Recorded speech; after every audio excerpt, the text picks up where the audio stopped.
వ్యవసాయ రంగంతో మేము ఆనాడు మొదలు పెట్టామండి పాలసీ ఫ్రేమ్వర్క్. అది కింద వరకు ఇంకా అన్ని ప్రాంతాలకి రాల. రాయలసీమలో ఈరోజు అరటి ఈ స్థాయికి వచ్చిందంటే దానికి కారణం చంద్రబాబు నాయుడు గారు. అరటి రైతులు చాలా బాగుపడ్డారు. నేను రాయలసీమ ప్రాంతం మొత్తం నడిచిన తర్వాత నాకు ఒక క్లారిటీ వచ్చింది. మామిడి పెద్ద ఎత్తున మనం ప్రమోట్ చేయొచ్చు, కానీ మామిడి కేవలం మన వెరైటీస్ కాదు, ప్రపంచానికి కావాల్సిన వెరైటీస్ మనం వేయాలి.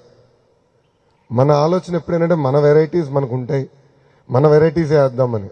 దాంతో పాటు ఇతర దేశాలకు ఏం వెరైటీస్ కావాలో అది ఎంచుకుని అది వేయాలి. అట్లా ఒక్కొక్కటి వీ హ్యావ్ టు టేక్. ఇప్పుడు డేట్ ఉంది, ఖర్జూరకాయ హ్యూజ్ పొటెన్షియల్. నేను పాదయాత్రలో అనేక పొలాల్లో చూసా, కానీ మొక్క చాలా ఖరీదైంది. సో అది government should create a research station. So అట్లా కొన్ని ప్రాంతాల్లో కొన్ని థ్రస్ట్ ఏరియాస్, ఓకే ఇక్కడ మామిడి హబ్ చేద్దాం, ఇక్కడ ఖర్జూరకాయ చేద్దాం, ఇట్లా చేసి we need to create the entire eco system. అంటే పరిశ్రమలు తీసుకురావాలి, ప్రైమరీ ప్రాసెసింగ్, రీసెర్చ్ స్టేషన్స్ తీసుకురావాలి, పీరియాడిక్ సాయిల్ టెస్టింగ్ చేయించుకోవాలి, ఇరిగేషన్ పకడ్బందీగా చేయాలి. ఇదంతా ఇన్క్లూజివ్గా చేస్తేనే సక్సెస్ వస్తుంది. And that is something we want to do in agriculture. We have to do it very systematically, very inclusive.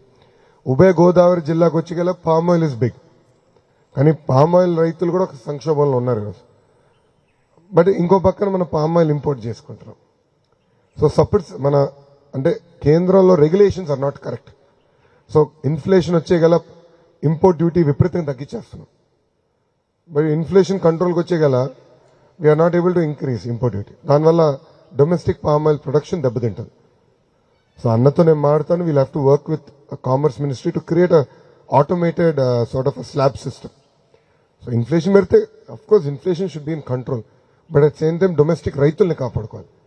So అట్లా ఒక్కొక్క ఏరియా ఒక్కొక్క థ్రస్ట్ ఫోకస్ ఏరియా ఇవ్వాలి. ఇచ్చి we'll take it up quite seriously in agriculture.